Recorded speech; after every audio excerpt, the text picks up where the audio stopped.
there. Have you ever been ghosted? Or perhaps you just feel misunderstood, like people don't see you or hear you when you're speaking?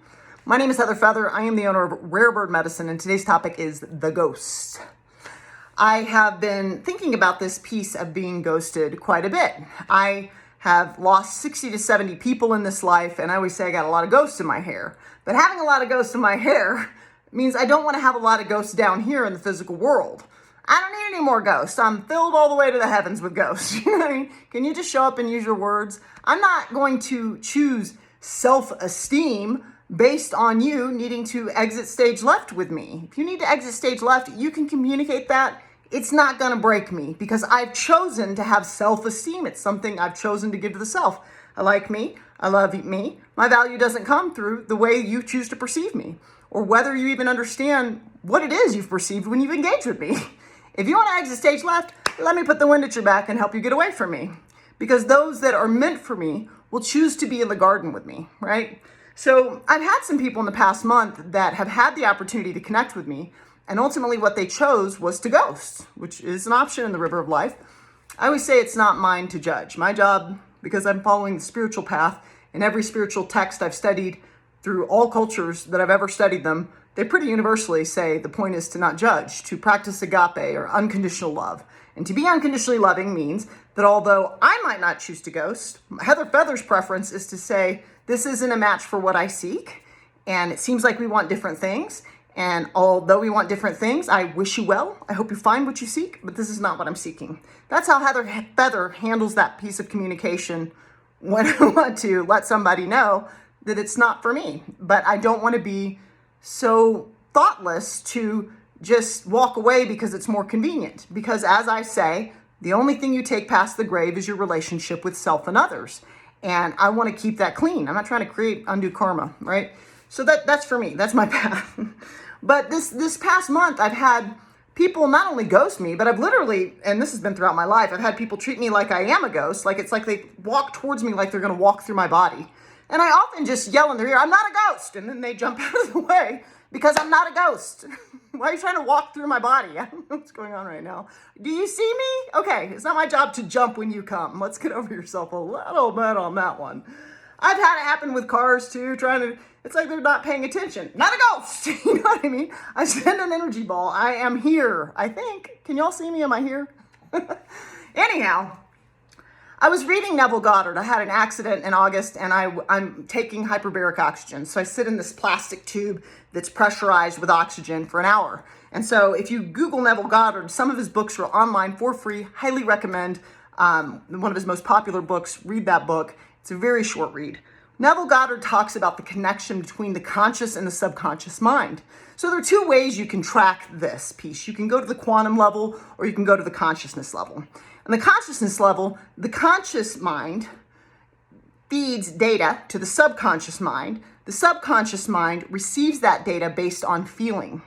It then repeats and cycles those feelings back to you because the subconscious mind is running about 90% of your day.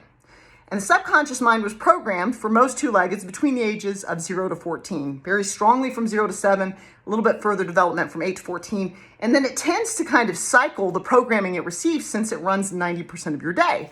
So if you had any two-leggeds from 0 to 14 that were giving you false programming of you're worthless or nobody cares when you speak or I'm not listening to you or I don't see you or I'm ignoring you or I've abandoned you, if any of you can relate to any of that in your rearing, then you may have experiences as an adult in which it feels like people don't see you. They don't hear you. You feel misunderstood. It's like, do you see me? Do you hear me? Why do you think I said this when I said that? You know? My sister told me, and it's something I like to share with others because it's helped me a bunch. She said to me once, Heather, you don't understand yourself completely. Why do you expect others to understand you? And that has given me a lot of peace. Anytime I'm feeling like I need people to understand, like you misunderstood, it's like, well, you don't have to understand me. I'm still trying to figure me out. Let me focus up on that. It's not your job to do something that I'm not even adept at doing yet. So there's one piece here we can accept, which is it may not be as necessary for you to be understood as it is for you to understand yourself because you walk with you every breath. But there's another piece here, and this is the piece Heather Feather's always looking for. This is the golden nugget. This is how we turn lead into gold. This is how we alchemize our reality. This piece is called the point of power. And the point of power is, what is my work to do in relationship to this concept of ghosts? Heather's lost 60, 70 people. She's got a lot of ghosts in her hair. And that conscious awareness trickles a lot of ghostly experiences into her daily activities down here. And so one thing I can do is have a greater relationship to life than I do to death. I have a very strong and healthy, happy, merry relationship with death because I've been married to it since I was a child. My dad drowned when I was a baby. I've been doing death since I got to Earth School. But I'm ready to do life. And in order for me to do life, in order for me to have a different relationship when it comes to being seen and being heard, is I would need to be willing to be part of life. I would need to be willing to be seen and heard. There's a part of me that has gotten very comfortable in the feeling of not being understood because I'm neurodivergent. There are a lot of reasons that people, the ego, what it denies, it'll project. So if their ego is denying something, it'll project onto me. People see through their own filters. There's a lot of reasons why people may not understand me, not hear me clearly. They weren't listening, not see me, they're not paying attention, Doesn't make me a ghost yet. I mean, if time isn't real, then maybe I am. That's another video. What is mine to do is to pay attention to how I'm feeling. Because, today I was crying. Tomorrow is the anniversary of my mother having got into an accident 25 years ago that killed her, and she was my favorite person in the world. And I find that I was grieving. I feel so connected to ghosts and therefore people that ghost and blah, blah. And so what I want to do is pay attention to how I'm feeling. At 49 years old, am I still feeling like people don't understand me? Am I still feeling like people don't hear me? Yeah, I have a friendship with a guy that I've known for a year or two. I've been saying the same thing over and over and over again. I am exhausted by men that only want to offer their phallus in relationship. Offer me your mind, offer me your heart, offer me your spirit in addition to your body. And then you have my interest because you're offering some from all four quadrants. If you only have a small part of one quadrant called physicality to offer me, then you're offering me less than 25%, and I'm not interested. I got better things to do than chew on a paltry sum, And so as I was talking to this guy about this, 1 year later, he offers for me to get into relationship, and the only thing he wants to offer is his phallus.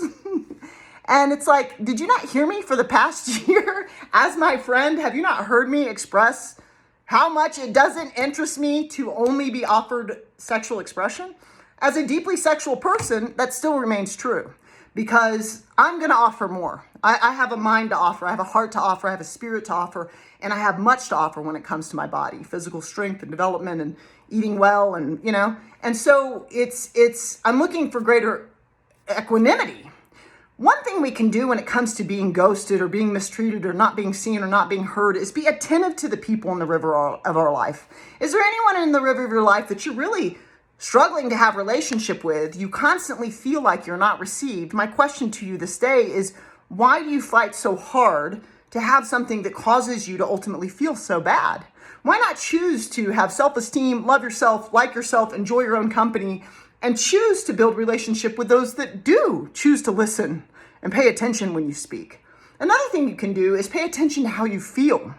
Because if you read Neville Goddard, what he is saying is that your subconscious mind is creating your reality. And in order for you to walk in a new reality, you must walk in a new feeling.